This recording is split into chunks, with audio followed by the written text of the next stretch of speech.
What's up, everyone? Welcome back to another episode. My name is Donnie Nguyen from Wolves of Investing, and I hope you guys are all having an awesome day. I'm filming this episode on Saturday, and I'm looking forward to some really great NFL playoff games. I'm from California, so of course I will be rooting for the Niners, but even more so, I'm rooting for some action-packed, exciting games. In today's episode, I'm going to be talking about the wolvesofInvesting.com stock of the month. Every month, I pick a stock on wolvesofInvesting.com that I think could be a great long-term investment. Currently, my picks are beating the S&P 500, so I'm very happy about that.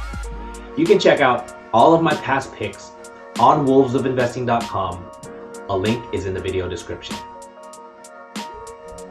Before I introduce the stock of the month, I want to thank you all for watching. I want to thank you all for subscribing, commenting, and liking. You guys are awesome. One of my goals is to get to 100 subscribers, so if you like this kind of content, be sure to subscribe to the channel. Without further ado, the January 2020 stock of the month is Facebook. I'm going to dive right into why I picked Facebook. So why do I like Facebook? If you've been following me for a while, you all know that my number one rule when it comes to long-term investing is to invest in what I know and like. As a small business owner, I've been using Facebook's advertising platform for about a year. I think it's extremely powerful. Facebook has even offered me free one-on-one phone call meetings with their Facebook marketing experts to, as they put it in their emails, make personalized recommendations for improving my Facebook ads. Well, of course it's not free. I'm spending more and more money on their platform because of it. And so are the other thousands or millions of other advertisers that accept this free meeting.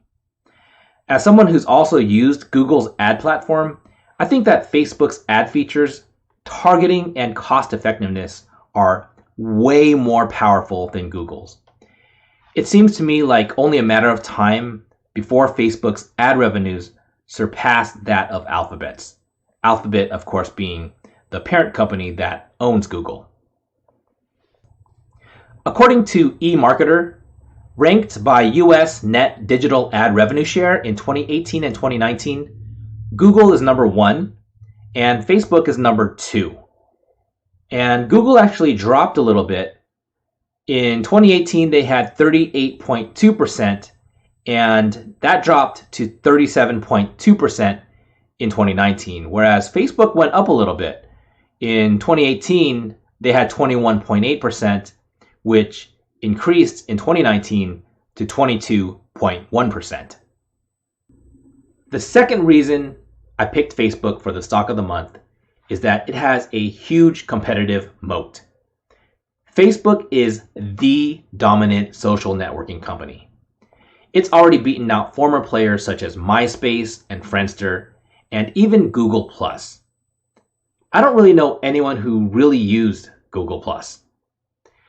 The closest competitor to Facebook is probably our July 2019 stock of the month pick, Snap Incorporated, which owns Snapchat. I don't consider Twitter a true competitor since Twitter's platform has a different demographic and purpose. LinkedIn, owned by Microsoft, focuses on professional networks rather than social, so I also don't consider them a true competitor. As long as there are no major setbacks, I expect Facebook to continue its dominance. The third reason I picked Facebook is their company leadership. The faces of Facebook are Mark Zuckerberg and Sheryl Sandberg. These are two extremely competent leaders and still have many years ahead of them. In the long run, I think Zuckerberg's name will probably be spoken of with the likes of Bill Gates and Steve Jobs for the impact that Facebook eventually has on society. Speaking of societal impacts, this could also be one of the biggest risks to Facebook. Facebook, as many of you know, has been under the scrutiny of the United States government for Russian meddling in the 2016 United States presidential race for user privacy and data security. Presidential candidate Elizabeth Warren wants to break up big tech. What would that mean for Facebook? They'd probably be forced to sell their prized possession, Instagram. And I'm not going to sugarcoat it, this is a huge risk, but one that I think is worth taking given the potential upside for Facebook if they're able to overcome this obstacle. Facebook's problems with the US government remind me of Microsoft's problems in the 90s and early 2000s. According to Wikipedia, there were 2 settlements with the US government that Microsoft agreed to. Back in July 1994, basically, Microsoft got a slap on the wrist. Then in November 2002, they got a harsher judgment. If we take a look at Microsoft stock from July 1994 to December 1999, we can see that the stock price went from $3.22 to $58.38. So after the 1994 settlement, Microsoft stock did amazing. It was an 18-bagger in just over 5 years. Now if we take a look at Microsoft's stock chart from November of 2002 to April 2013, you can see that the stock price went from $28.84 to $33.10. So after the 2002 settlement, Microsoft stock was anemic. It took nearly 11 years for the stock to close at a sustainable high. Of course, this was an era that included the aftermath of the dot-com bubble and the financial crisis. However, from 1994 to 1997, Microsoft revenues grew 244.31%, while from 2002 to 2005, revenues only grew 40.27%. This decrease in growth, I think, may have been related to the 2002 judgment.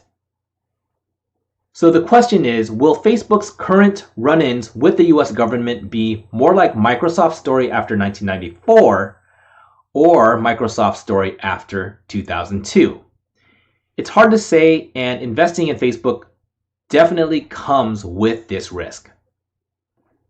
So let's take a look at Facebook's stats. As of January 10th, 2020, the market cap is $628.2 billion, closing price of $218.06, trailing PE of 34.86, for forward PE of 23.86. That's pretty good for a growth company. Price to sales of 9.44. That's also in line with growth companies. Really good profit margin of 27.08%. Really good return on equity of 20.67%. Revenues of $66.5 billion. Quarterly revenue growth of 28.6%. That's really good.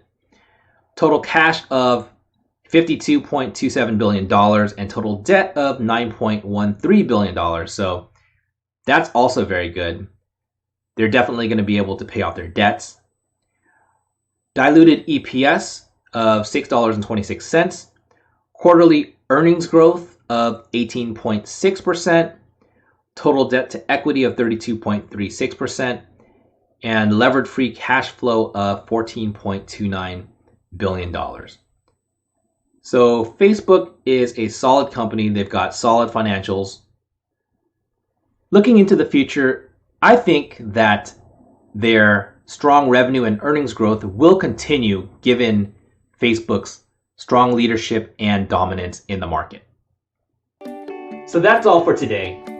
Those are the reasons I like Facebook, and those are the risks that I think there are with owning Facebook. Tell me what you think. Drop me a line in the comment box. And if you like this video, be sure to subscribe to the channel and click the like button. Thanks for watching, and I'll see you next time.